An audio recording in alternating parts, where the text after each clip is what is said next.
Now, we haven't really pushed this morning for Derby fans to get in touch, but of course we want you to get in touch, but you are doing so without much prompting. And I can tell you there's not a lot of love out there, Simon and Danny, for Rooney. There's one no name in it. Derby bringing Rooney in as a player and a coach was nothing more than a vanity project.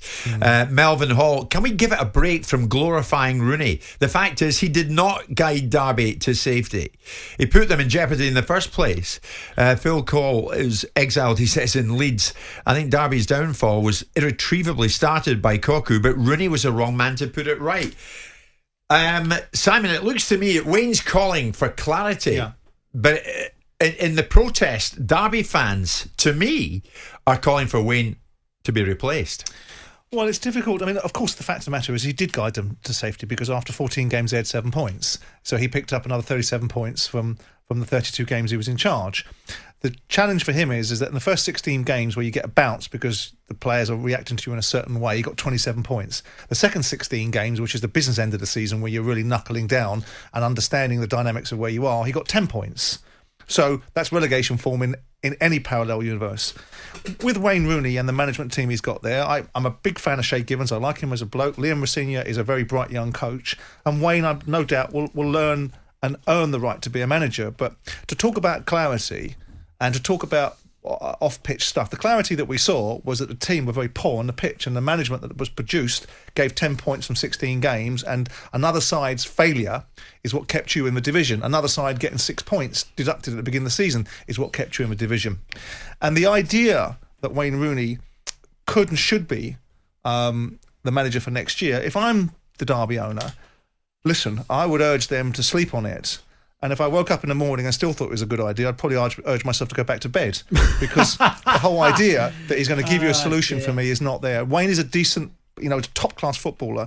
But look, 10 points from 16 games is, at the business end of a season, is just not the credentials to suggest that this guy's going to be able to take this club forward. All the people Simon mentioned are learning on the job. Yeah.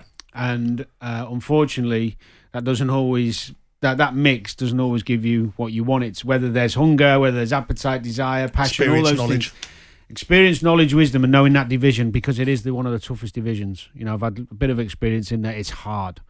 And ultimately, you have to look at the facts, irrelevant of Wayne was a great player. I know Wayne, he's a good lad, but the last few months of the job found them out. They didn't stay up because of good management. They stayed up because of poor, they were lucky and poor results from other teams around them who gave them lucky, weren't they? Very lucky. But Rotherham should have been 4 up.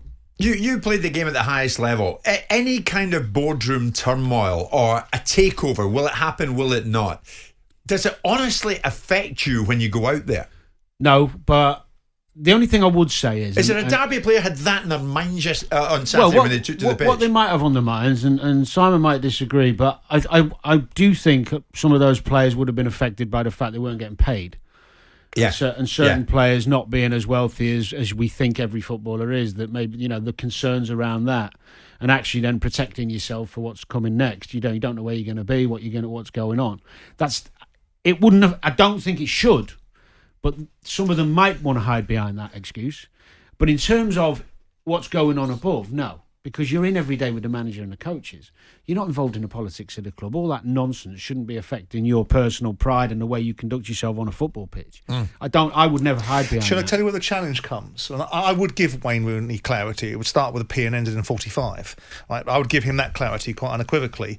But where Wayne Rooney does have a case is if you're a manager, believe me that chairman and owners, if they're good chairman and owners, will spend time with their manager, ensuring that they understand where their manager's thinking is, that they're driving the manager, that they're making sure the manager's got confidence, they're giving him reinforcement. I used to do it with due respect to Neil Warnock at times and speak to him about my absolute belief in him, and what that meant to him was, okay, I can puff my chest out. Now, if Rooney hasn't got intellectual capital guiding the football club, not just not paying players' wages, but not really there because Mel's desperately trying to find someone to purchase it. The incoming purchasers are mucking about for 6 months, and then a new purchaser comes on the scene.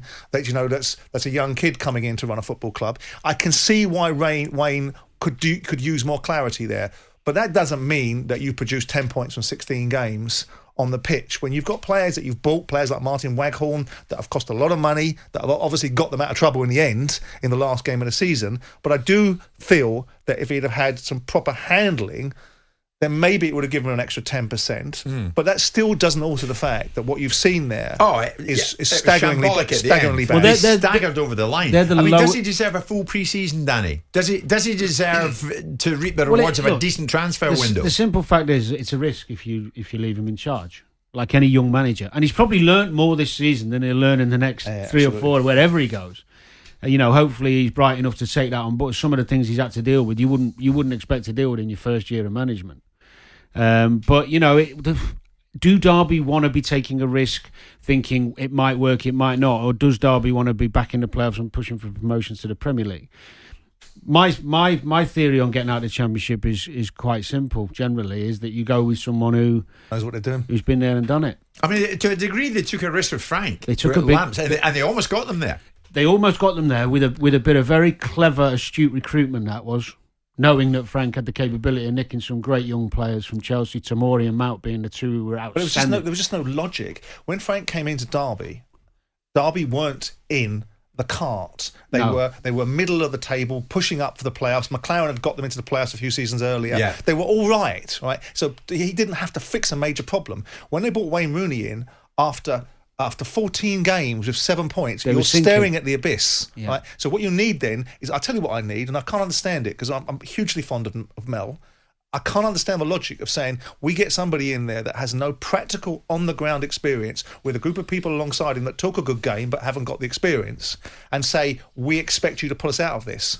But to be fair to him, he'd already made a balls up, if you don't mind me saying. I mean, bringing Cocu in, who's only dealt with playing at top-level European clubs at Barcelona and teams like that. Yeah. You're bringing him to a Championship he knows nothing about. Well, you could run the same argument about Bielsa. Depends how it works, doesn't it? You could. If it don't work, it's a dreadful scenario. If it does work, it's inspired thinking. And you could argue the same with Farker at Norwich, who's done brilliantly. Absolutely. But, Eric Alonso, Simon, to us, we've got the tape and we can play it back when we need to, is already on record as saying, and we want to build it around Rooney. We're very comfortable with Rooney. We need them to survive. They will survive, and he's the man. Maybe he knows something that we don't know. I mean, what we know is that Rooney took 10 points from 16 games, and Rotherham snatched defeat from the jaws of victory on about 4 or 5 different occasions. And Cardiff, with respect to Derby, took Derby out of the cart because, for all intents and purposes, with 2 minutes to go, Derby and Sheffield Wednesday were, and it isn't just Derby, by the way, Sheffield Wednesday as well, a big, huge club, and probably a bigger club, quite frankly, are now languishing in Derby aren't, but Rotherham are. Derby, Sheffield Wednesday have dropped into League One, but Derby have got to look at it and say, Eric Alonso comes in and looks at that. If he's got some football nous around him that is steeped in experience in our leagues, nobody with the greatest respect in the world to Wayne Rooney would advocate that this is the blueprint for Derby to go forward. Well, that's right. There's an interesting one from Phil Cole. Again, Phil, you've been in touch a couple of times this morning. Frank Lampard should return and finish the job he started. We loved him at Derby and would welcome him back. What do Derby fans think of that? You've just made it. You've survived in the Championship. You fight again. Rooney's looking for clarity. What do you think? What clarity do you want to see? Do you think Rooney is the man to take you forward or no longer?